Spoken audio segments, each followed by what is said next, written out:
convidado que além de um grande camarada, um cara que é incentivador de esporte, teve uma vida de atleta bastante estrelada. É um atleta do mountain bike, o Américo Batistella. Boa tarde, Américo, tudo bem? Boa tarde, Eduardo. É um prazer. Prazer, prazer poder estar sendo o primeiro aí do teu podcast.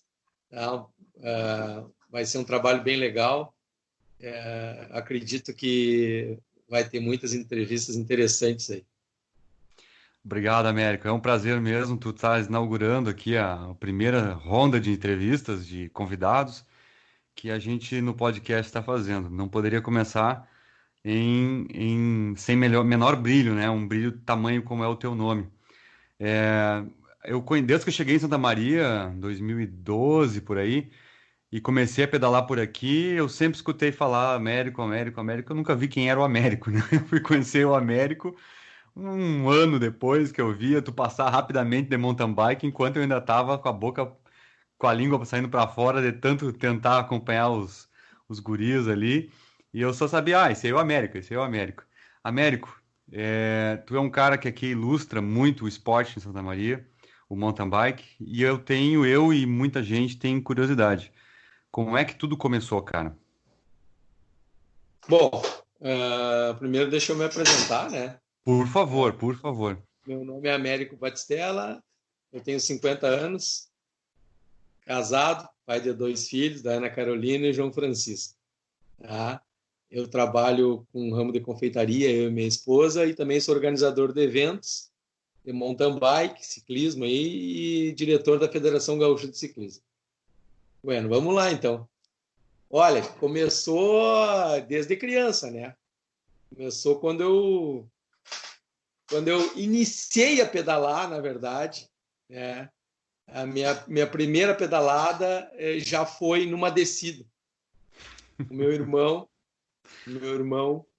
ele queria tirar as rodinhas da minha bicicleta e eu morava lá no bairro Patronato e ele me colocou numa descida bem forte, tirou as rodinhas forte e me deu um empurrão.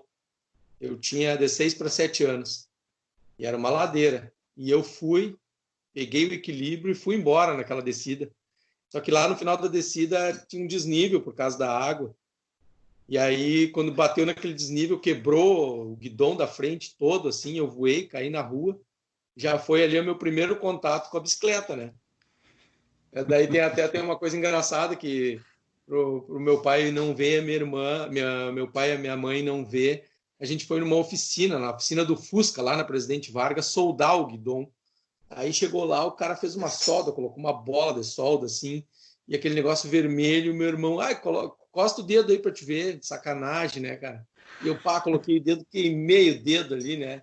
As coisas que marcam, né? Não esquece nunca mais, né? Mas, aquela época, né, cara? Tudo era festa. Claro. E aí foi aí que começou, cara. Com 6 para 7 anos foi meu primeiro contato, foi com uma descida.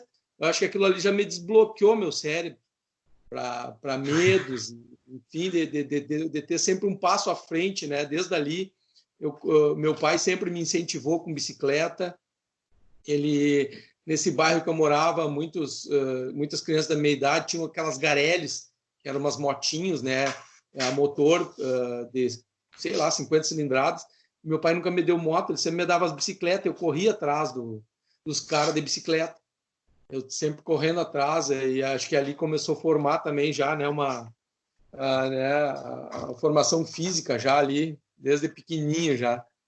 E aí, bom, aí partindo daí, sempre andando de bike, aí eu vim com 10 anos, eu vim para Camobi, aí Camobi era só morro e montanha, não existia quase nenhum desses bairros residenciais nos anos 80, e aí eu comecei a andar com as bicicletas de BMX. Aí eu construí minha primeira pista de BMX nos fundos da minha casa, com 2 rampas, eu tenho foto disso. Não sei quem é que bateu essas fotos, eu tinha 10 anos, 12 anos, aí depois fui indo até os 15 andando de BMX, Legal. saltando, construindo rampa, já desde pequeno, já sempre fui assim, né? Participei de alguma competição que outra de BMX, não ganhei nada. E aí Tá, e foi indo, anos 86, 88, anos 90, eu comecei a descobrir que existiam as mountain bikes. E só que aí eu tinha a Speed. A minha irmã me deu uma Speed da Monarch, que as marchas ainda eram no guidão aqui, né? E aí era eu e um amigo meu, o Fábio Bulcão, o Biba, que hoje mora lá em Florianópolis. Nós andávamos pela cidade, aquelas Speeds, e aí um dia nós resolvemos subir Silveira Martins, que ele disse que o pai dele falou que tinha uma subida muito forte, que era a subida de Silveira, que duvidava nós subir aquilo lá, né? O pai dele sempre nos desafiando, assim. E eu, vamos lá, né, cara? Pegamos as bikes, não chegava nunca naquilo lá, né, cara? Vamos por Arroio Grande ali. Foi a primeira vez que eu fui para lá. Aí conseguimos subir como se fosse hoje ali até não tinha ainda o monumento, eu acho. Até o monumento. Vimos até o monumento e não deu mais, não tinha marcha. E aí ficamos só imaginando o que tinha lá para cima, voltamos para casa. Tá, isso você passou tempo. A mãe dele trouxe de São Paulo uma Peone. A bike se chamava Peone, uma bike de mountain bike, já com 18 marchas na época. A bicicleta de cromo e molibdênio, né, cara? E ele chegou com aquele troço, me mostrou, eu fiquei enlouquecido, o que é isso? E ele, cara, parece que tem nas lojas de Santa Maria para vender umas bicicletas assim, né? E eu me fui lá para as lojas no centro e cheguei na Colombo ali. Na Colombo tinha para vender a Canyon, as Canyon da Monarch. Parcelei em 10 vezes, né, cara? Pronto. Minha primeira mountain bike. Cara, eu disse para ele, legal. Vamos subir Silveira Martins. Agora a gente sobe com esse monte de marcha aí, né? Subimos Silveira, cara. Chegamos lá no topo. Nossa! Olha só que legal, cara. Dei uma empurradinha ali no meio ali, do cotovelo para cima, eu dei uma empurrada. Mas conseguimos vencer aí. Bom, daí para frente, o que aconteceu? Começou a surgir as revistas de mountain bike. A Bici Sport se chamava. Ela começou a aparecer nas bancas da Maria, e aí eu comecei a olhar aquilo ali, o Márcio Ravelli, o Oswaldão, o Miguel Giovannini, aí tu começava a olhar e se imaginar naquele negócio, aí comecei a praticar o mountain bike, mas praticar só indo para as montanhas, assim, nós ia no Cerrito, mas não no Cerrito onde tem a pista hoje, ali no Cerrito onde atrás da faculdade ali, tu sobe, tem uma trilha, nós ia lá em cima nessa trilha e depois despencava de lá, cara, aquelas bikes, assim, e subia inúmeras vezes, empurrando e descia. Bom, aí começou assim o negócio, né? Cara, eu tô falando aqui. Não, mas cara, é o momento que tu tem que despejar tudo que tu conhece, porque é algo que vai ficar para todo mundo que tá contando, que tá esperando. Quando eu já contei para algumas pessoas que eu ia conversar contigo, eu quero ouvir, eu quero ouvir, eu quero ouvir. Eu sei que tem muita história. E, cara, tu tá me contando aqui, eu tô assim, ó, vibrando, porque tá muito legal assim imaginar tudo isso, porque tudo que tu tá contando. Tenho certeza que muitos aqui em Santa Maria vivenciaram isso, né? De ver as primeiras mountain bikes aparecendo. Tu falou na Canyon, me lembrei da Canyon, que fazia junto tinha outros modelos de mountain bike também, a Aspen Way da Caloi, Isso. tinha a Já era Caloi melhorzinha. ATZ, já era melhorzinha, a Caloi ATZ, tinha outros modelos, depois veio Alumínio, aí era outra história, né? Aí vinha. Nossa! Então, Bom, aí me diz uma eu coisa. vou ir lá na tua primeira pergunta ali, como que tudo iniciou no mountain Isso, bike, né? Bom, sim. iniciou, cara, foi em 1993. Minha primeira competição aos 23 anos de idade. 1993. Aí eu tinha essa bicicleta. Já era, acho que a terceira ou quarta que eu tinha comprado, porque quebrava tudo, as Canyon. E aí eu ia vendendo aquilo e comprando outras novas, né? Chegou um momento que eu tinha até 2 ou 3. E aí surgiu essa oportunidade de participar do Campeonato Gaúcho. De primeira já, cara. De Bah, primeira, E o baiano da Benvenuti, o sim. baiano também estava nessa, empolgadíssimo. E ele disse, Américo, descobri que tem uma corrida em Guaíba, em Porto Alegre. Guaíba é ali perto de Porto Alegre, né? Isso. Uma prova do gaúcho lá. E eu digo, mas vamos embora, vamos ver o que dá. Naquela época, eu não usava pedal clipe, era a pedaleira, né, que encaixava o pé Aham. dentro. Não tinha pedal clipe ainda, freio cantilever, os Barons usava, né, aqueles negócios de segurar na frente. Bom, enfim, a gente foi para lá. E eu me inscrevi na categoria adulto, como se fosse uma estreante hoje. Cara, eu tenho foto dessa largada. Tinha umas 30 e poucas cabeças na minha categoria. E eu larguei lá atrás, assim, encolhidinho, escondidinho. Capacete. Era obrigado a usar o capacete nas corridas. Comprei um capacete, né? Que não tinha, né? E uma luvinha. Pronto. Aí fui para lá, cara. O cara largou, não lembro quantas voltas eram, mas tinha umas subidas íngremes, assim, no meio desse parque. E aí não conseguia subir, né? E foi indo, foi se desenvolvendo a prova, e eu comecei a passar todo mundo, e aí quando vê, eu tava nas cabeças ali, tava entre os 5 primeiros. E avisaram que era a última volta, eu digo, vou tentar passar mais uns aqui, passei mais 2, terminei em terceiro. Terminei em terceiro lugar na primeira prova. Né? Pô, pronto, dali para ali foi uma empolgação, né, cara? Parecia com um troféu em casa. Parecia um troféu e dali para frente, assim, começou a Thiago Sagui, a Alessandro Farré e vários outros Santa Maria aí a se mobilizar para participar dessas competições também. E aí agora é hora de trocar de bicicleta, né, cara? A hora de trocar de bicicleta. Aí eu fui para a maior loja que tinha em Santa Maria, que era a Benvenuti. Cheguei lá na Benvenuti, me dei de cara com uma Trek Antelope 850, suspensão na frente de 50 milímetros. Era o auge, né?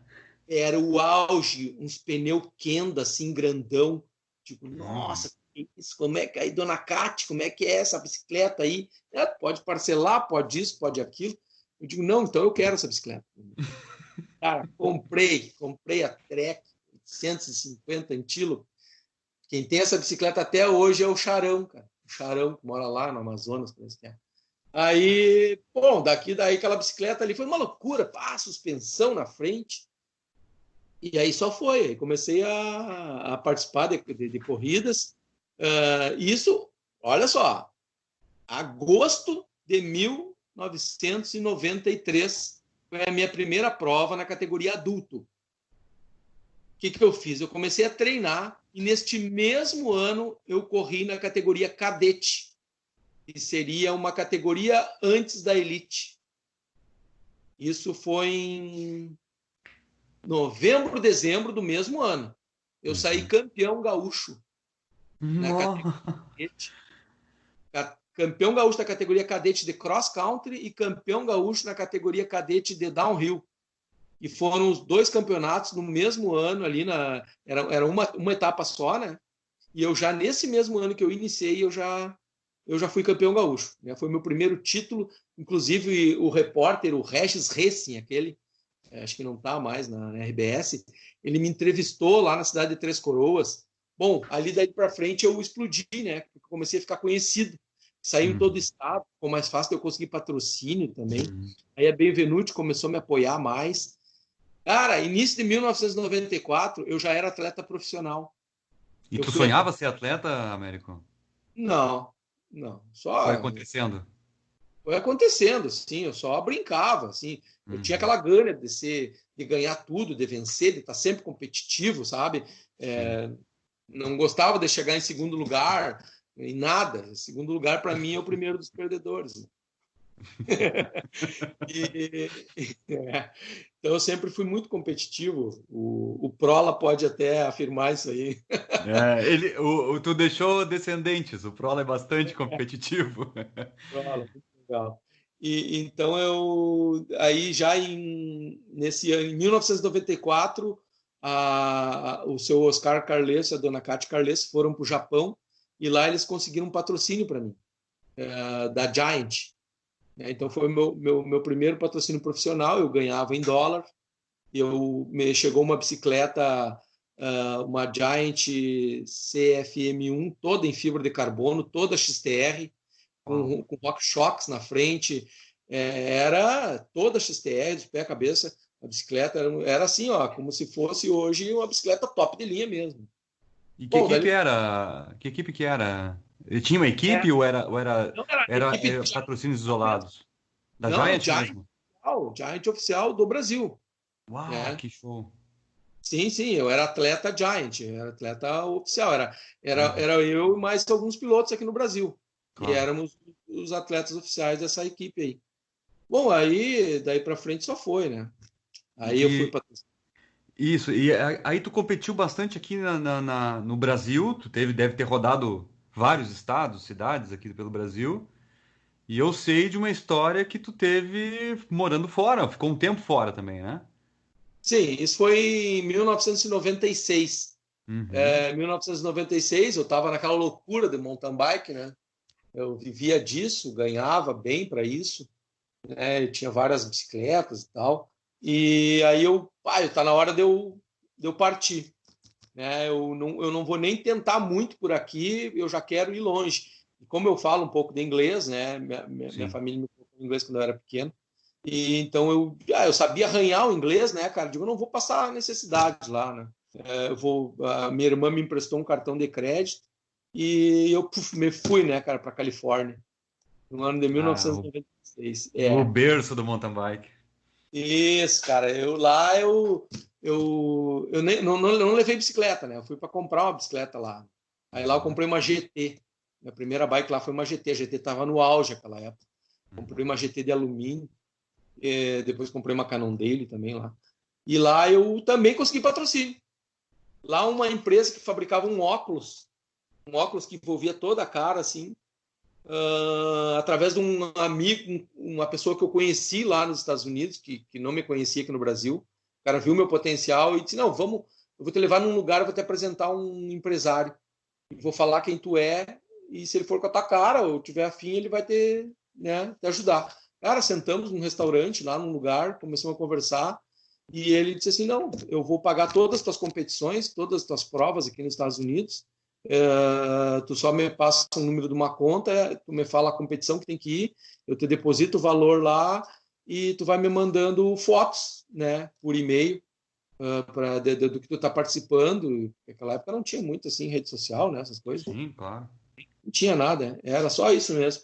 Aí o que eu fazia? Eu também trabalhava lá, também arranjei emprego, daí eu até carteira de motorista eu fiz lá.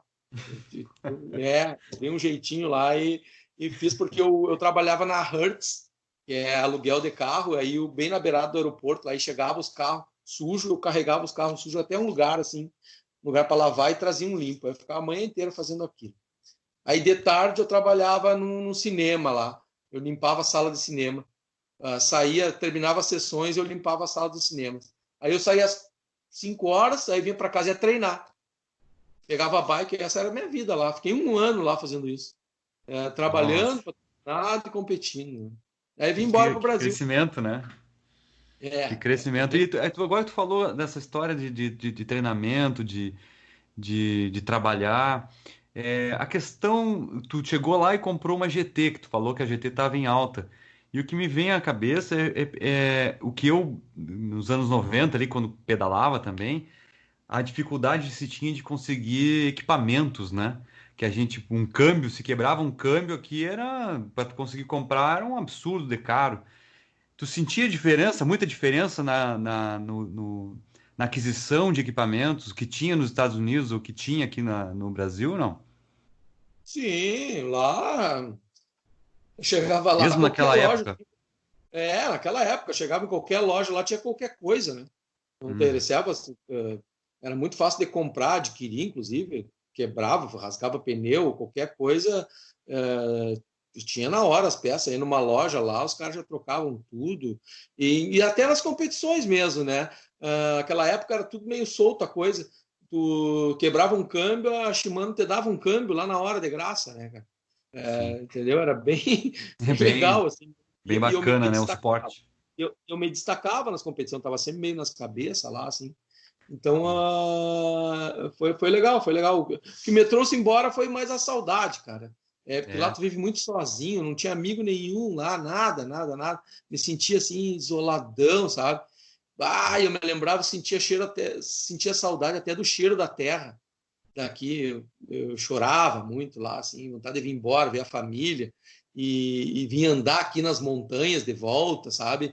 Sentia saudade dos morros aqui, eu ficava, aí, cara, pilhado mesmo, cara. Aí um dia eu não aguentei, cara. Fui lá e comprei a passagem, digo, agora que eu vou embora. Então, avisei lá no desemprego e pro patrocinador de vir embora. Daí para frente, aí eu só me destaquei aqui, né? Aí comecei a ganhar tudo que é prova de cross, country, downhill, né? Sou 5 vezes campeão gaúcho elite de downhill aí, né, cara? Tenho participação no brasileiro, também terceiro lugar no brasileiro aqui em Canela, que teve. E depois eu voltei para os Estados Unidos de novo. Eu Ah, tu voltei, voltou, tu voltou de novo. voltei em 2001. Em 2001 Olha, eu voltei patrocinado pela Toyota. Eu opa. voltei, daí eu fiquei 3 meses lá competindo, né? Fui para competir downhill especificamente. Eu levei a minha bicicleta da Scott daqui Uhum. e lá eu competi por 3 meses e consegui uma vitória numa etapa do Norba, que é um dos campeonatos mais importantes que tem lá na Califórnia. Uhum. Voltei para lá e consegui, porque quando eu estava lá nunca tinha conseguido vencer nada. Mas como eu fui só para correr, né? Como eu fui só para Uhum. competir, eu fui mais determinado a isso. E aí eu consegui uma vitória lá numa prova de downhill. Tenho foto disso aí também. Que legal, cara. E falando em provas, cara, conta pra nós assim, qual foi a prova, ou no aspecto técnico da pista, ou da organização, aquela que tu mais gostou, aquela que tu assim, essa prova é difícil, essa prova aqui, ó, acabou comigo. Qual foi? Foi aí no Brasil? Foi fora? Não, foi aqui no Brasil. São duas, na verdade, que eu posso citar. Há uma em Minas Gerais, que é o Iron Biker. O Uhum. Iron Biker, que é uma prova de 2 dias, né? Que é só trilha praticamente, uma prova que te destrói, assim, né? O primeiro dia termina ali com 5 horas de prova, baixa quilometragem, mas só subida. E no outro dia de novo, só que assim, ó, cara, larguei com 1.100 atletas, né? Tinha mil e Meu cem Deus. inscritos, cara. Muito legal, uma organização excelente. O padre estava fazendo uma oração lá para todo mundo. Daqui a pouco o padre tira a batina, todo vestido de ciclista, sobe para cima de uma bike e alinha para competir. É um Mas negócio a, extraordinário a lá. fé foi junto. É, foi uma experiência muito legal. Foi daqui do Rio Grande do Sul, fui eu, o Edmilson Gutierrez e o Guilherme. Aí nós chegamos no aeroporto de Confins, alugamos uma Kombi, colocamos as bikes para dentro e direto para Mariana lá, né? Mas naquela época não tinha GPS, nada. A gente com um mapinha na mão, assim, tentando achar a localização. Bem legal. Essa foi uma das provas mais duras que eu competi, né? Que tinha, aquela época foi uma prova internacional, né? Eu Sim. tinha atletas dos Estados Unidos, lá da Itália, e fiquei em sexto lugar na minha categoria Master, né? Que daí eu já era Master, Sim. e 112 na geral, dos 1.000 e poucos ali que competiram, né? Foi Sim. muito bem. E a outra foi aqui no Rio Grande do Sul, que se chama o Desafio Aparados da Serra. É uma prova que Hum, largava lá de Torres, a um calor de 40 graus lá, que estava aquela época. nossa. Essa prova é sempre em fevereiro. Ela era em fevereiro, largava ali da beira-mar, em Torres, se dirigia em direção a 101, aí na 101 dobrava à esquerda e ia por baixo até chegar lá em Praia Grande. Praia Grande subia a Serra do Faxinal, que é uma serra de 12, 13 quilômetros, né? Sai do nível do mar a 1.100 metros ali, muita subida, e a chegada Uhum. em Cambará do Sul. Uma prova de 80 quilômetros, e tu chegava lá em cima, tá, por incrível que pareça, batendo queixo lá, tava frio em Cambará, muito Ah, frio. E essa foi uma prova muito dura. Uma prova assim como tu me perguntou, foi uma das mais difíceis que eu participei, né? sim. Pelo nível técnico dela e também do nível de atletas, né? Eu tirei Sim, claro. primeiro lugar na Master A, que eu já tinha 35 Uau. anos. Eu tirei primeiro lugar na Master A e também fiz sexto na geral, entre todos os atletas. Mas uma prova muito difícil. Eu levei 1h06 subindo a Serra do Faxinal. 1h06 de subida eu fiz. É muita subida, não parava nunca. Tinha momentos que eu olhava assim para o lado de, bem que podia descer aqui agora. E E não, e não, tinha mais uma subidinha. não, recém estava no quilômetro 6, 7. Não, e essa prova eu estava disputando com um cara que ele disputava o gaúcho comigo, né? O Aparados da Serra é uma prova exclusiva, ela não era válida pelo gaúcho. É uma prova à parte, né? Eu estava disputando com um cara e eu consegui encaixar no pelotão da elite na parte plana da largada lá, que foram uns 30 quilômetros de plano, e eu consegui encaixar na elite ali, junto com o pessoal da elite, no vácuo, e esse cara veio junto comigo. Aí chegou no pé da serra, assim, e eu tinha na época uma Specialized Epic, né? Já foi uma das primeiras Epic, né? 2005 ali, aquele modelo antigo, Aro 26, claro. E o cara me passou, assim, uma Fuji de carbono, colocou na minha frente. Eu digo, pá, eu e ele, né, cara? E eu digo, mas eu não vou atacar ele. Eu não vou atacar. Naquela época eu já usava os batimentos cardíacos. E eu comecei a controlar meus batimentos, ele abria, eu deixava ele abrir, assim, porque eu sabia que depois daquilo lá, eu tinha mais 30 quilômetros depois, de sobe e desce, até chegar em Cambará. Cara, quando chegou lá no final da serra, aí eu apertei, porque deu para sentir que dava para ver que estava chegando lá no final, apertei, cheguei nele, eu cheguei nele, dei uma olhadinha pro lado e eu disse, e aí? Falei bem assim para ele, e aí? Provoquei, né, cara? Cara, e aí começou a chover, e um barral, e aí o meu óculos entupiu de barro, eu joguei meu óculos para um cara que estava da organização numa bis, e eu disse, tu passa o óculos numa água e me devolve o óculos. Sai atrás de mim e me devolve, né? Porque eu tinha um monte pela frente ainda. E esse cara não conseguiu me devolver o óculos. Aí depois eu perguntei para ele por quê, ele disse que não conseguiu alcançar, porque a bis... ele não conseguiu alcançar, porque a bis não andava, né? Porque aquilo lá era umas pedras sabão com barro ao mesmo tempo, né? Ele disse, cara, não consegui te alcançar, desisti. Eu desisti, daí eu tô te entregando o óculos agora. Cara, quanta história, cara. Que legal, tia. E... Vamos continuar aí, porque senão eu não paro mais aqui. Não, mas fantástico, cara. Saber essas histórias todas e ver que a questão do equipamento tu conseguiu. Naquela época tu já usavas para os teus treinamentos a frequencímetro, e tu conseguia já bolar. Tu tinhas a corrida na tua mente. Até aqui eu posso ir, mais um pouquinho mais à frente, controlando aonde tu ia fazer. Fenomenal, show de bola. Eu sempre mentalizei muito as provas, tá? Eu sempre usei um trabalho de mentalização, tanto para as provas de downhill como os de maratona e cross. Eu sempre tentava pedir informações sobre a pista antecipadamente e eu imaginava muito, assim, né? Eu colocava muito na minha cabeça. E aí eu reconhecia sempre as pistas no dia anterior e às vezes eu dormia, sonhava com a pista, fazia até movimento. Até um amigo meu que está morando na Itália agora, o nazista, ele posou uma noite comigo junto, né, num quarto, e aí ele disse que ele acordou de noite, ele disse que eu estava fazendo movimento da pista, assim, com as mãos e falando em voz alta tudo que eu ia fazer na prova. E eu, cara, dormindo, né, cara, e ele no outro dia disse, Américo, cara, tu falou toda a pista e tudo exatamente o que tu ia fazer, até os lugares que tu ia frear. Que loucura, eu não me lembro de nada, né, cara? Pra tu ver, né? E falando em frear, rapaz, seguinte, tombo. Eu quero saber dos teus tombos. Foi freando, foi sem conseguir frear, como é que foi isso? Me Olha, conta aí um tombo horroroso assim que tu teve, que tu tem na memória. Eu vou chegar nesse assunto aí, mas eu quero antes só destacar uma coisa a respeito dos meus treinamentos, tá? Ah, por favor, Eu por nunca, favor. eu nunca tive treinador, Olha. especificamente não, eu nunca tive um treinador, eu nunca usei planilha, nunca usei, até hoje eu nunca usei, eu sei que o pessoal usa, acho bem legal, que né, que tá treinando e cumprindo Sim. seus treinamentos, mas eu nunca usei. Mas uma época, durante um ano, eu sempre fiz musculação, né, para acompanhar os meus treinamentos.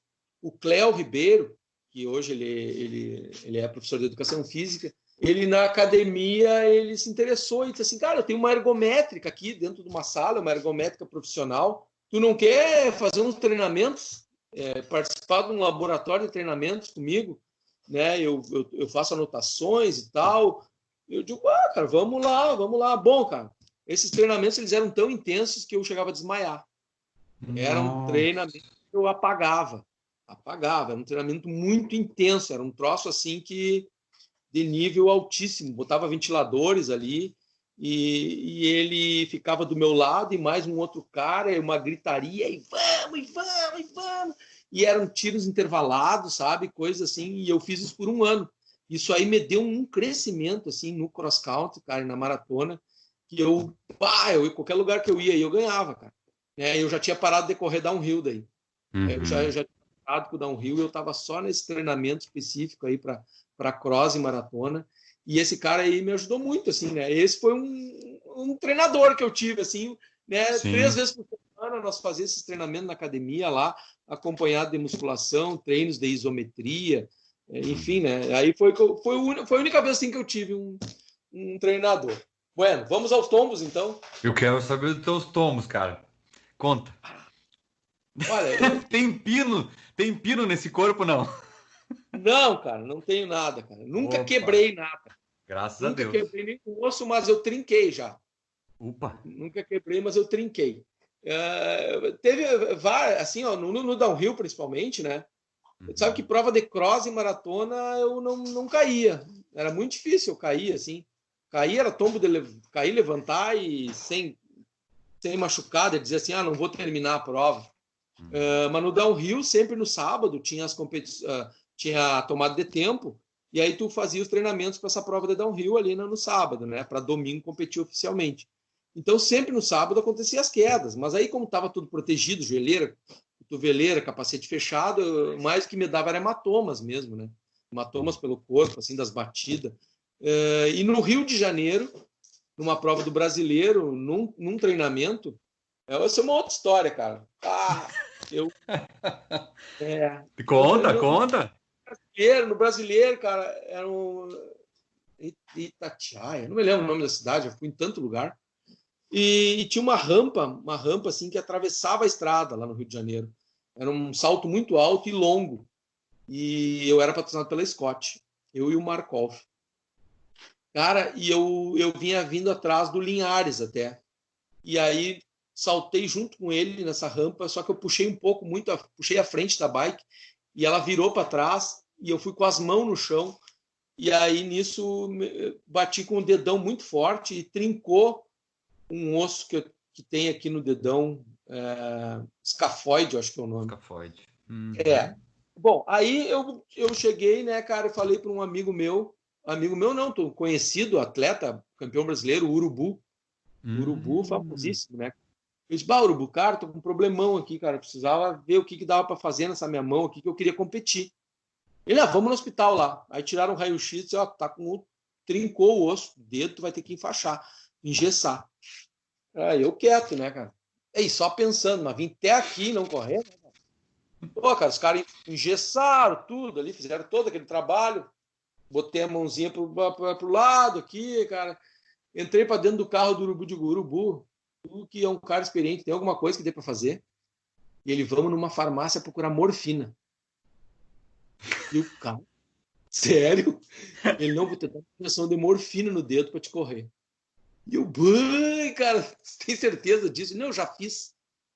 Cara, daí a gente foi numa farmácia e conseguiu isso aí. Aí pegamos o gesso e cortamos o gesso fora. E aí ele deu uma injeçãozinha ali no lugar, assim, eu digo, anestesiou! Aí ele pega a bike, então vai dar uma volta aí. Cara, eu peguei a bike, dei uma volta ali, cara. Eu digo, não, amanhã tu me dá outra dessa na hora da corrida e eu vou correr essa prova, cara. Eu não vou vir até aqui no Rio de Janeiro, não correr. Bom, cara, eu corri, não fui bem, porque doía muito mesmo, assim, né? Mesmo eu conseguia segurar forte o guidão. Eu pensei até em amarrar a mão no guidão na hora ali, mas não deu daí. Mas deu para correr, competir, não lembro a colocação. Resultado disso, eu nunca engessei. E até hoje eu sinto esse dedo. Isso já fazem mais de 20 anos. Eu sinto esse dedo por não ter engessado ele e obedecido, né? Eu fui imprudente, né? Uma coisa bem competitivo mesmo, né? Falou mais alto o instinto da competição, né? Tinha a pressão, né, do patrocinador e tal. Claro. Bom, então esse foi uma das quedas assim que me marcou. A outra mas nenhuma te tirou fora de competição, assim, nenhuma te deixou. Não vou poder ir naquela prova lá e tal. Não, nunca deixei de terminar uma prova também por causa de tombo. Caí, levantava assim e ia embora, né, cara? Até no cross, maratona ou downhill, eu nunca desisti. Caía assim, ficava todo dolorido, endireitava o guidão da bike, ia embora e terminava. Sempre fui bem assim, deixava para ver o estrago depois, né? Então, no ano de 2005, eu sempre tive 2, 3 bicicletas, né? Principalmente as bike full de cross, né? Cross e maratona. No ano de 2005, eu já tinha parado com o downhill e também sempre tive speed, né? Eu estava disputando o Campeonato Gaúcho na Master A para ser o meu primeiro título de campeão gaúcho Master A no ano de 2005.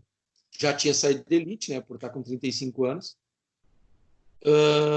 Daí o que aconteceu? Era numa sexta-feira santa, eu fui fazer um treinamento, eu tinha uma KHS full de treino, era uma bike pesada de 13 quilos, eu usava mais para treinamento mesmo, né? E naquela época eu tinha uma S-Works, que era a bike de competição, no caso. E eu peguei, subi Colônias Novas e fui lá por cima e ia descer Silveira, né? Aí descendo Silveira Martins, bem naquela parte mais forte de alta velocidade que tem para a direita, assim, que é onde dá as máximas de velocidade ali, sempre acima de 70 por hora. Escorregou o meu pneu dianteiro dessa KHS, escorregou a dianteira, ela saiu debaixo de mim, eu fui escorregando de frente primeiro, aí depois de costa, de frente, de costa, isso a quase 80 km por hora. Sim. E aí eu bati a cabeça numa pedra no canto do lado de lá, já da pista, né, e desmaiei. Aí eu não sei quanto tempo eu fiquei desmaiado, que era uma sexta-feira santa à tarde, eu tinha saído para fazer esse percurso, todo mundo com as suas famílias, né, almoçando, aquele bate-papo depois de sexta-feira santa do almoço, o Américo desmaiado lá num canto, né, cara.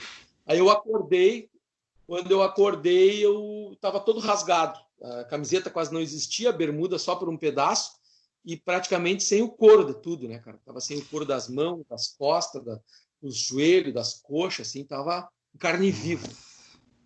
Eu levantei, olhei a bike com o banco quebrado, assim, o selim quebrado, né? E não tinha o que fazer, não passava carro nenhum. Eu levantei, cara, eu digo, eu preciso chegar até a chácara do Dr. Carlesso, que é mais lá para baixo, quase no final da descida lá, ali perto de onde a gente tem o pórtico novo hoje, ali de Silveira Martins. Consegui chegar até lá, sentado no quadro, assim, e aí tava o irmão dele lá, e o irmão dele já viu, assim, tipo, o que houve, Américo? Do cara cair lá, tô mal, e ele, mas vai ter que tomar um banho antes, se tu tá com muita fuligem, assim, né, nas feridas. E aí ele me colocou para dentro de uma banheira, assim, eu desmaiei de novo, e aí ele me acordou, e aí como é que vão fazer? Não pegava celular, não pegava nada, cara, me levou para o hospital e lá desmaiei de novo no hospital de tanta dor, era dor, né? Mas era dor, assim, né? Os desmaio. Cara, bom, tá. Aí não quebrei nada, né? Era só ranhões por todo o corpo. Dormi, eu fiquei 2 noites ou 3 noites dormi de pé, só encostado na parede. Não tinha como deitar. Meu Deus. E 15 dias depois, eu tinha a última etapa do Gaúcho, em Caxias, que eu precisava ganhar para ser campeão gaúcho. E aí eu chamei um amigo meu, médico, o Eugeninho Strelaev, que mora lá em Florianópolis também. Eu disse, cara, qual é a pomada que dá para me passar assim, que cria uma casca rápida? Ele é médico, tem a Iruxol. Passa a Iruxol, mas é caro. Eu disse, cara, comprei um horror daquelas pomadas, cara. Eu passava com pomada. E aí eu fui pro. Não, e aí depois de 4 dias eu já tava no rolo treinando em casa. Eu tava no rolo para não perder o preparo físico, porque eu tinha que ganhar essa prova de cross country lá em Caxias, para ser campeão gaúcho, por causa dos pontos. E eu passando pomada, aquelas cascas enormes, assim, e aí as cascas iam saindo, aquela pomada muito boa, essa pomada, nem sei se existe hoje em dia mais, essa Iruxol. Eu fiquei treinando só no rolo, daí não saí para a rua até o dia da corrida. Aí eu viajei para essa prova e competi. Eu dei uma volta no segundo colocado da minha categoria, uma volta no segundo colocado, e fiz, nas minhas voltas, eu fiz o mesmo tempo da Elite, que era o Pablo Erlu naquela época. Eu fiz o mesmo tempo da Elite. Eu não sei se era raiva que eu tava, o que era. Mas foi um... Bom, cara, isso foi ano de 2005. Aí eu consegui esse título, que foi o último título meu do Gaúcho, né? Master A. Tipo, já tinha sido campeão gaúcho elite de quase tudo. Eu digo, preciso de um título Master A só para encerrar, mais ou menos encerrar a carreira aí. Mas, fenomenal, cara. E tu falou em bikes, cara. Eu vou te fazer uma pergunta, mas dizem que todo ciclista sabe, né? Quantas bicicletas tu já teve desde a primeira? Até as que tu Cara, quebrava, as Canyon lá, não tens noção? mas já tive aproximadamente umas 50 bicicletas. Jesus, É, umas 50 caramba, bicicletas. cara. Muita bike, muita bicicleta. Já tive de tudo que é marca, modelo que tu imagina. Chegava a ter 4, 5 dentro do quarto, era louco por bicicleta. Era bike para isso, bike para aquilo. Bom, aí não muito satisfeito, eu tinha Speed, Caloi Estrada. Eu Uhum. pegava a minha Caloi Estrada, eu ia fazer trilha de Caloi Estrada. Eu subia, eu comecei com a Pompeia. Eu digo, vou começar pela Pompeia, que é mais fácil de subir de Speed. Aí eu subi a Pompeia, aí depois eu subi linha 7, aí depois eu comecei a andar por tudo de Speed, cara. Andava Mas por. Cara, eu já tu fazia. tu inaugurou o Gravel aqui de Santa Maria? Cara, eu inaugurei um troço porque eu achava interessante, que era mais difícil que a mountain bike. Eu achava mais difícil de controlar, porque a mountain bike eu controlo tão fácil, para mim era tão fácil. E a speed era mais difícil de controlar nas curvas, assim, sabe? Cara, mas é uma coisa assim, eu não tenho registro disso. Né? Eu Uhum. tenho agendas. Naquela época eu registrava em agendas tudo. Eu tinha agendas que eu colocava os treinos, e aí eu escrevia ali os batimentos cardíacos, o tempo, a velocidade média, porque não tinha o Strava, né? Claro, Então claro. eu tenho tempo de tudo que é subida, tempo de descida eu não tinha o tempo porque eu não conseguia marcar os tempos das descidas, né? Mas das subidas eu marcava de ponto a tal e tal, chegava lá em cima, eu gravava na minha cabeça, fiz em tanto, chegava em casa e anotava, né? Fiz até tem um tempo muito bom que é no subida do Capitel, esse tempo eu fiz junto com o Pablo na minha frente, tipo 50, 100 metros, eu fiz em 13 minutos e alguma coisa. Nossa, super tempo.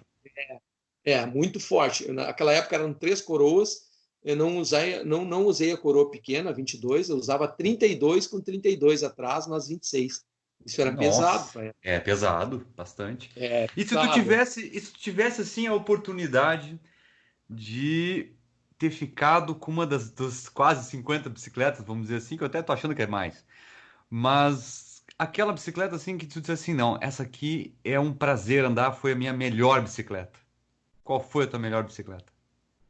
Sem dúvida foi a Specialized S-Works. É? Foi a, foi a S-Works. Essa bicicleta, ela era toda XTR, com Seed World Cup na frente, né, de fibra de Uhum. carbono, RockShox. Ela tinha aros Crossmax, né, naquela época era V-Brake, né?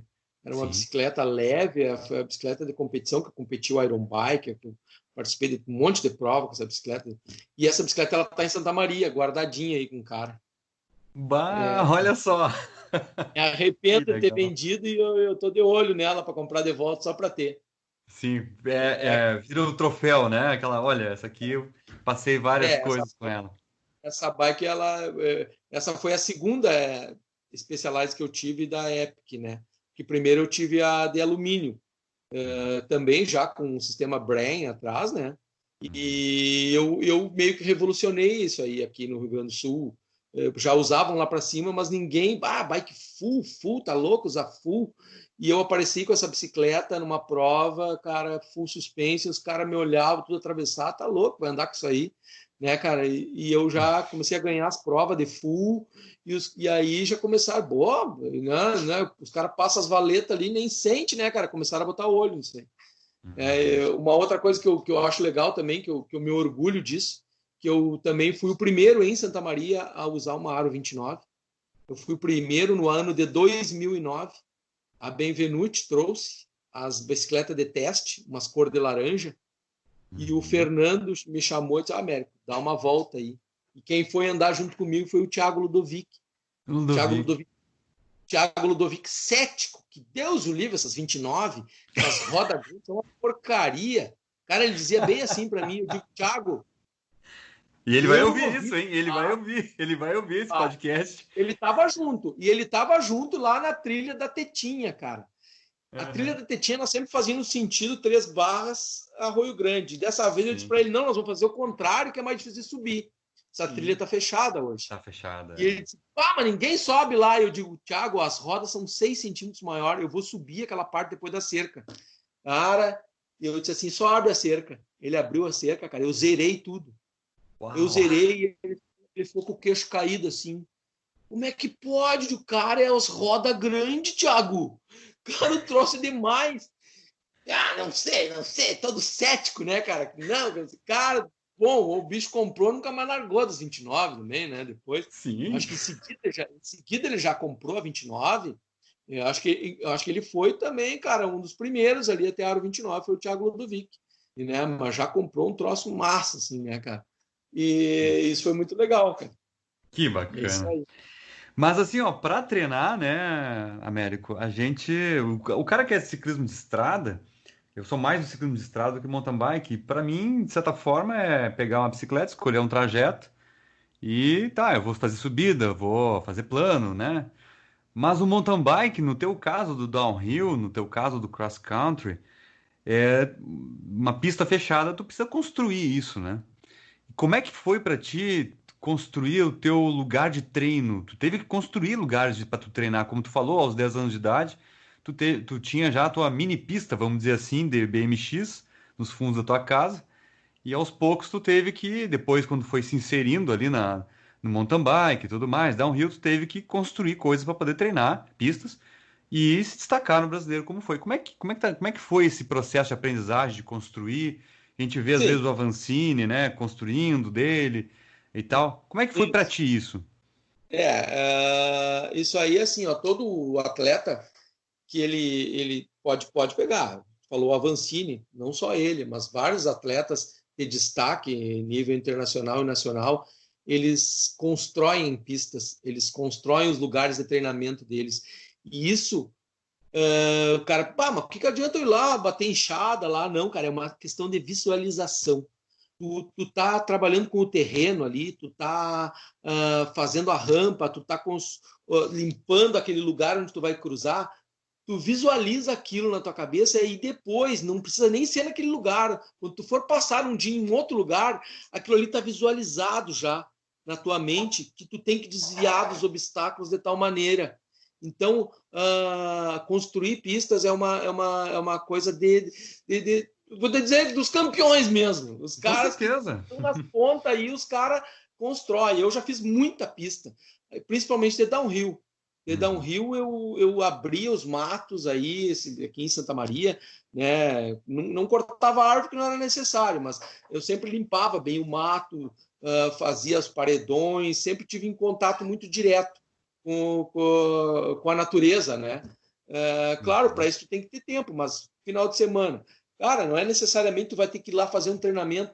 Pega e vai num lugar lá. Sabe quem é que faz isso hoje aqui em Santa Maria também? O Mício. Mício. O Uhum. Mício gosta muito de fazer isso. O Mício tem uma outra galera, que eu não sei bem o nome aí, mas tem uma galera do QPM, né, que abrem Quanto trilhas pior, e quanto pior, quanto melhor, né, pior, se não me engano. melhor, eles abrem trilha ali, me desculpa os nomes agora, né, mas tem uma galera assim que gosta muito de fazer isso, tá? O Thiago também, de Silveira Martins, gosta de brincar de abrir trilha. Então, pista de cross country também, eu construí pista já numa chácara que eu tinha em Três Barras, que foi Campeonato Gaúcho, né? A pista do Cerrito, essa do Parador, enfim, tô sempre mexendo com a terra, né? Sempre Sim. envolvido e gosto até hoje, me sinto muito bem. E é importante, não quero dizer que tu vai ser campeão porque tu faz isso, mas faz parte do Faz treinamento parte. do mountain biker, né? O cara que Sim. corre um speed ele não precisa fazer isso, né? Ele já É, tem tudo pronto. Né? Então ajuda muito na visualização, ajuda muito na mentalização, né? Tu limpa a tua cabeça, tu tá lá naquele momento no mato lá fazendo aquelas coisas, te ajuda muito para o atleta que quer vencer, que quer. Né? Não estou dizendo que tenha que fazer isso, né? sim, Porque é complicado.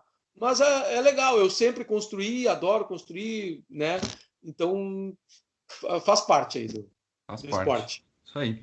E outra coisa que eu estava pensando aqui quando eu estava elaborando as questões para te perguntar, para tentar puxar de ti tudo tu conhece, né? Nossa, e já veio vindo, né? Bastante bagagem. E aí agora o Américo virou diretor técnico da Federação Gaúcha de Ciclismo, na parte de mountain bike, certo, Américo? Cross country e marathon. E marathon. Como é que surgiu essa tua participação e quais teus planos para mountain bike no Rio Grande do Sul? Bom, surgiu assim, ó, quem era o diretor técnico era o Pablo Lucatelli, Isso. tá? O Pablo Lucatelli, só que o que acontece? A federação ela estava atirada, né? Isso todo mundo sabe. O Campeonato Gaúcho eles estavam bem, as provas não estavam tendo uma atenção necessária que deveria ter as competições, tanto de pistas, parte técnica, parte de segurança, enfim, o Campeonato Gaúcho estava perdendo para as outras competições, né, que não são oficiais, que existem muitas por aí. Aí o que aconteceu? O Pablo foi embora para Santa Catarina, teve uma oportunidade de trabalhar lá e me indicou para a Federação Gaúcha, né? E a Federação Gaúcha acolheu, disse, não, excelente, né? Vamos ver o que o Américo pode fazer aí. E eu realmente, eu que fiz o regulamento desse ano, eu sou responsável pelo calendário, eu sou responsável pela parte técnica das pistas. Todos os organizadores, que são organizadores particulares, eles têm que me passar 4 semanas antes o trajeto, a quilometragem, a altimetria, tudo que vai acontecer nessa competição tem que passar por mim antes para ver se eu aprovo. Por exemplo, a prova lá que não ocorreu, dia 5 de abril, da cidade de 3 de maio, ela tinha uma baixa altimetria e uma quilometragem também não muito alta. E eu não aprovei. Eu disse, olha, vocês têm que arranjar mais subida. Os atletas, claro, isso para as categorias principais, né? Porque existem 2 tipos de trajeto, né? Para as categorias mais iniciantes ali e para os mais avançados. E aí eu não aprovei, aí ele arranjou mais subida, tranquilamente, eu sempre converso com os organizadores, ele arranjou mais subida, arranjou um pouco mais de quilometragem. Então é assim que funciona, então é assim que eu estou cuidando do Campeonato Gaúcho hoje. Hoje tudo passa por mim, né? Tanto o calendário como a parte técnica do Campeonato Gaúcho. E também eu tenho a Copa Centro, né? Copa Centro RS, que é minha, é eu que organizo essa competição aqui, e eu adotei para a Copa Centro o mesmo nível do Campeonato Gaúcho, nível de dificuldades. Para quê? Para que em Santa Maria e também da região o pessoal cresça o nível, cresça, e quando eles forem competir fora, eles não vão passar trabalho, eles vão se destacar, né? Uma coisa que eu desejo muito é que Santa Maria tenha novamente um campeão gaúcho, né? Tá difícil, mas eu acredito que estão trabalhando duro, tem um pessoal trabalhando duro aí, treinando forte mesmo, e eles vão conseguir, eles vão chegar lá. Tem que ter paciência, tem que treinar, tem que se esforçar. E então eu estou fazendo um trabalho nessas competições aqui da região, né, que é o Copa Centro e do Campeonato Gaúcho. E respondendo a tua pergunta, o que eu pretendo para futuramente, ano que vem, se eu continuar o diretor técnico do Cross e do Marathon, e também, de repente, posso até ser presidente da federação, depende da votação aí das equipes. Eu pretendo concentrar provas aqui embaixo, tá? Tem poucas, né, aqui na região. As provas do Campeonato Gaúcho sempre foram lá para cima, tá? São provas que eu tive que viajar há anos, né? Nunca teve nada aqui para baixo. E agora eu consegui trazer uma prova do Gaúcho ano passado, aí, que teve em Itaara. Esse ano já ia ter outra em São Cepé, né? Então a minha ideia é trazer mais provas para a região aqui central, porque se é gaúcho tem que ter em tudo que é lugar, tá? E de repente também Claro. tô pensando para o ano que vem transformar num ranking, um ranking muito grande dessas competições que tem em todos os lugares, né? Mas para isso tem que nivelar as provas, né? Porque nós temos provas hoje em dia aí que são provas muito fáceis, quilometragem muito baixa, né? E para isso não pode pegar uma quilometragem de 35 quilômetros e botar um atleta de elite correr. Não é legal isso aí. O cara vou lá para correr 35 quilômetros, né? São os papas troféu, no caso, né? Eu, Aí é, vira isso eu, mesmo. como sempre, fui um atleta muito competitivo, né? E sempre me esmerei nos meus treinamentos e para conquistar todos os títulos que eu tenho. Eu penso que não pode ser nada debarbado. Tá? Isso que eu digo em nível de dificuldade, não precisa ser nível avançado técnico, de tu botar o cara a descer uma pedreira, que nem tem provas aí para cima, que tem que empurrar morro abaixo. Ridículo isso. O cara tem que estar empurrando morro abaixo uma bicicleta, cara. Atleta de elite empurrando na época das pedras, porque o organizador, por uma preguiça ou alguma outra coisa, não foi lá e mudou o trajetinho, limpou, tirou lá, né, cara? Então, Sim. dessas coisas assim, eu não concordo muito. Então, é isso que eu pretendo, assim, para o Campeonato Gaúcho e para as provas aqui da região central. Uma evolução muito grande no nível da atleta. Hoje nós temos nomes aí em Santa Maria que estão são vários atletas assim, que estão se destacando, o Thomas Moro, o Adriano Brandão, o Clayton Machado, O Manuel bom, Caetano tem, Manuel né? Caetano, me ajuda aí, são o Bom, Felipe, o Chiquinho Arruda Filipinho, tem. cara, então esses caras assim, ó, que tu vê, tu pega o Strava deles, estão sempre treinando, estão sempre andando, os caras acham que eu não cuido, eu cuido, eu olho os caras ali, o que os caras estão fazendo, sabe? Não fico olhando. Às vezes eu olho, quando sai uma turma grande ali, eu olho os segmentos para ver quem é que chegou na frente e tal. Eu fico observando, ó, esse cara aqui tá detonando, né, cara? É legal isso aí. E realmente, ele não é só no Strava, o cara chega nas provas e tá metendo bala mesmo, sabe? Sim, Ele tá sim. se destacando. Mas tudo tem que ter uma continuidade, não é fácil ser atleta. É a alimentação que tem que cuidar, tá? Ele é o trabalho, mas está com o trabalho, família, né? Então, não é profissional, mas o pessoal quer levar a sério. Eu É. sinto, tem uma turma grande aqui na cidade que está levando a sério, e eu sei que já estão falando em tudo que é lugar que Santa Maria está evoluindo muito no mountain bike. Tá? Já chegou aos meus ouvidos. Tá? Sim. Os atletas nem sabem disso, mas eu já estou sabendo. O pessoal está de olho aqui em Santa Maria. Tá? Porque Santa Gente Maria tem um potencial, né, Américo?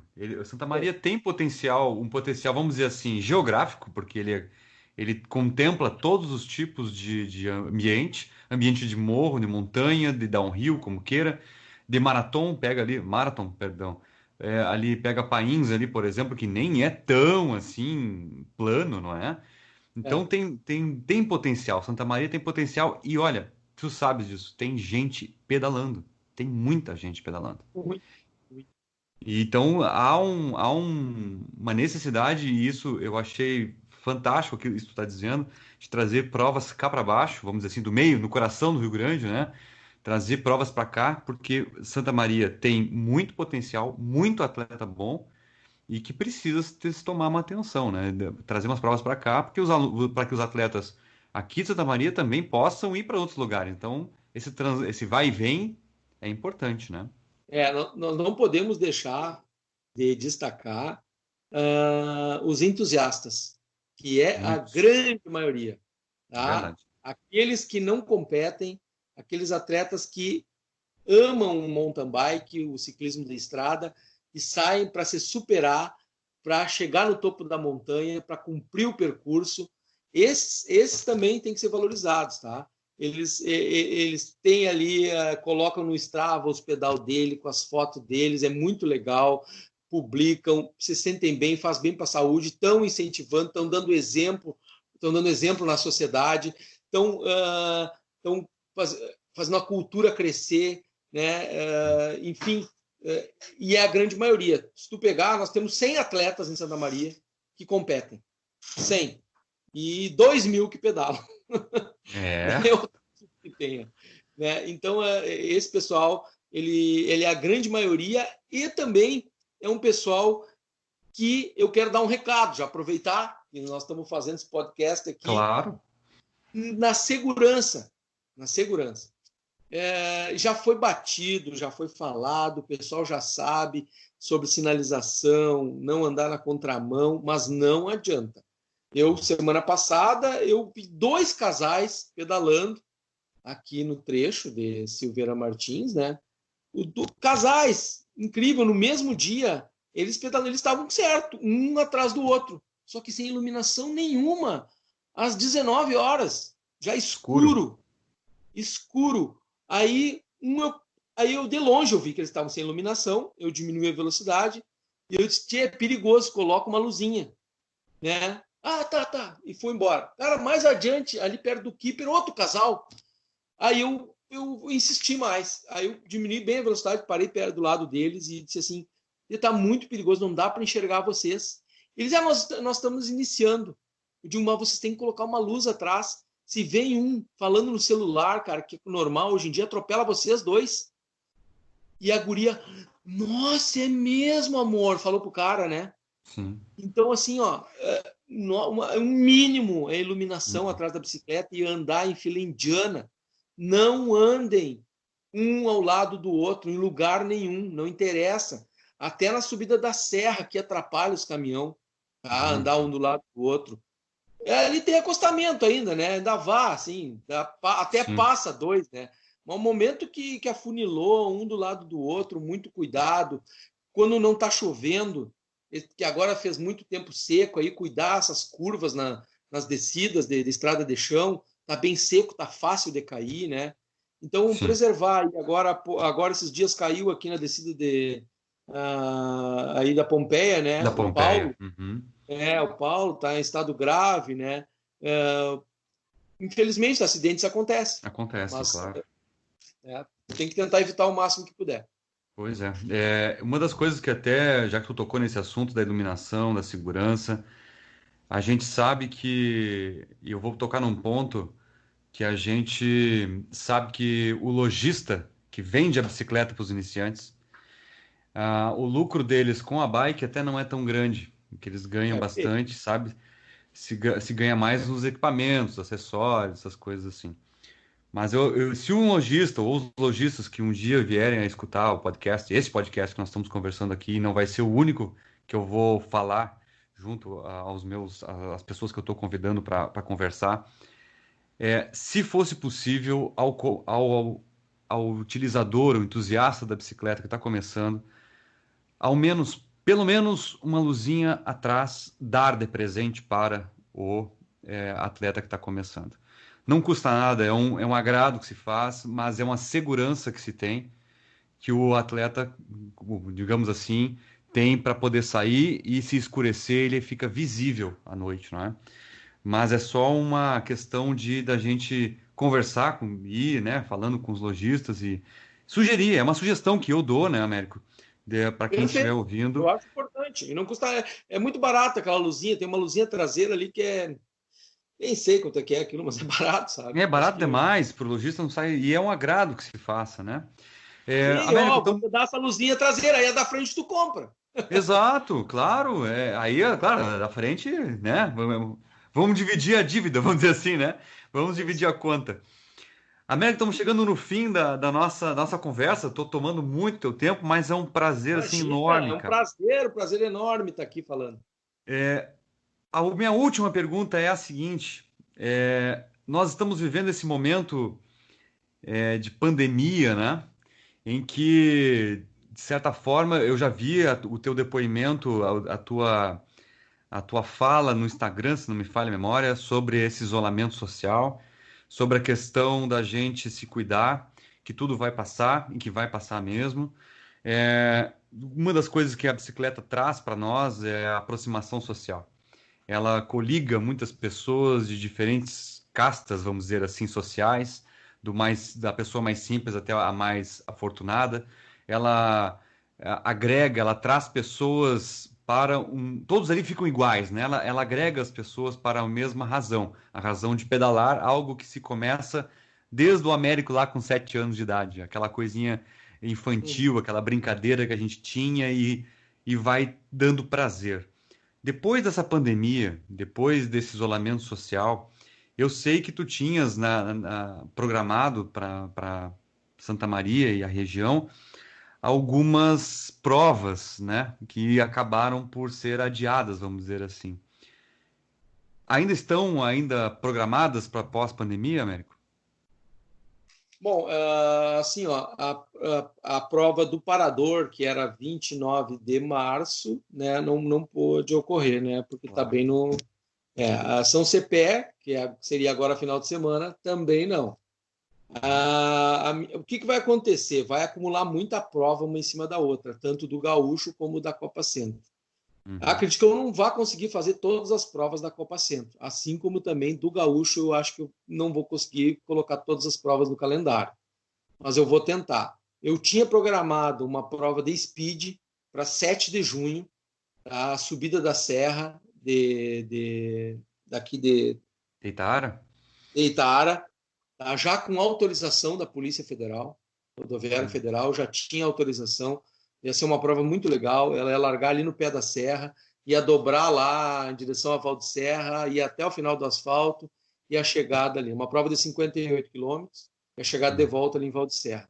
E a segunda etapa dessa prova de speed seria lá no Santuário, né? Uma prova de 100 quilômetros, né? Que seria em setembro, dia 6 de setembro. Essa de setembro está tranquila. Essa de 7 de junho, agora, semana que vem, eu vou falar com o pessoal da Polícia Rodoviária. Porque a Confederação Brasileira de Ciclismo liberou a partir de junho as provas. Né? Liberou a partir de junho.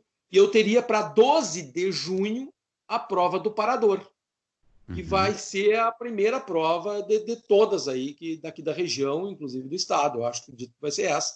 E por isso que eu estou preparando aquela pista lá com muito carinho, né? Eu já estava com quase 20 atletas de fora inscritos para vir nessa prova, atletas de elite, que querem conhecer o Parador, Itaara. Inclusive, a Prefeitura de Itaara sempre apoiando muito o ciclista, apoiando muito o mountain bike, aí, dando muita força. Então, a minha previsão é que agora em junho já tem alguma coisa. Torcemos que essa pandemia passe, que tenha que a curva, né, diminua bastante aí, que isso vá aos poucos sumindo e eles liberem os eventos, porque também o futebol não pode, né? Assim também como o ciclismo não pode a aglomeração. Então não tem como realizar uma prova de mountain bike ou speed por causa da aglomeração. Então, se os governantes observarem que não há essa possibilidade, que ainda está muito forte essa pandemia, que isso não vai dar, não vai ter como ter prova. Vamos ter que aguardar se vai ser julho, se vai ser agosto, e não podemos infringir. Eu já sei que tem lugares por aí que já querem fazer provas clandestinas, né, cara? Eu estou de olho, isso aí eu vou deixar acontecer, né? Eu sou o diretor da Federação Gaúcha e apesar de eu não poder influenciar tanto nessas provas clandestinas que tem, eu posso impedi-las, né? Eu posso denunciar para a prefeitura. Enquanto a Confederação Brasileira de Ciclismo não liberar, não vai poder ter prova. Claro. Não, excelente. É bom saber que as coisas já tem um planejamento pós-pandêmico, vamos dizer assim, né, para o mountain bike. Não, vou te dizer, cara, o pessoal está ansioso, o pessoal que compete, ele tá louco para botar a placa na frente, alinhar, colocar a placa, alinhar, cara, escutar a musiquinha da largada, aquela do AC/DC, cara, e ir lá e acelerar, cara, acelerar. O pessoal que gosta de acelerar é isso aí mesmo. E tem o pessoal que gosta de passear, que não tá com problema nenhum. Ele pode passear com as suas bikes por aí por tudo, né? Fazer suas trilhas. Mas o competidor tá com uma ansiedade muito grande, né? Mas esperem que vai chegar a hora de vocês. E isso vai passar, pessoal. Tá? Isso passa, tudo passa na vida, tá? Então tenham fé e mantenham seus treinamentos. Eu peço que tentem manter uma distância um do outro nos treinamentos, por causa do suor, aquela história, todo mundo sabe isso aí, né? Não custa nada. Ontem mesmo eu estava andando, passou 2 por mim, e eu podia ter entrado no vácuo deles, eu estava de speed, cara, eu digo, não, eu vou ficar atrás, cara. Então tenta manter um pouco mais de distância, aí não custa nada, e pedalar, fazer seu esporte, né, que faz bem para a cabeça, para o corpo, para tudo aí. É verdade. Américo, foi um grande prazer. Eu quero te agradecer novamente por ter aceito o convite para a gente conversar. A gente que é do ciclismo sabe o quanto é importante ter pessoas como tu que incentivam o esporte, um cara acima de tudo que tem um histórico do jeito que tu tens, uma pessoa que é de se admirar. Como eu te falei, quando cheguei em Santa Maria, eu só queria saber quem era o tal do Américo, todo mundo falava que era o Américo, né? E eu tenho o prazer de conhecer, de ter pedalado pouquíssimas vezes, infelizmente, contigo, mas saber que tu é essa pessoa que incentiva, influencia tantas pessoas, influenciou gerações, como nós falamos aqui do nosso amigo Prola, do Tiagão, né? Então, e tantos outros aí que tu desviou para esse caminho do mountain bike, ou seja, do ciclismo de estrada, da bicicleta como um todo. Então é só o ciclismo que ganha, o esporte que ganha por ter pessoas como tu. Muito obrigado. E se tu quiser deixar alguma mensagem para quem tu quiser, por favor.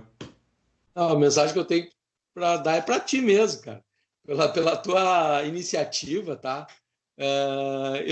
Tô dando exemplo, eu dei exemplo no esporte, tu agora está fazendo um trabalho que está incentivando também as pessoas. Eu sei que tu vai entrevistar outras pessoas, né? E isso aí vai movimentar bastante.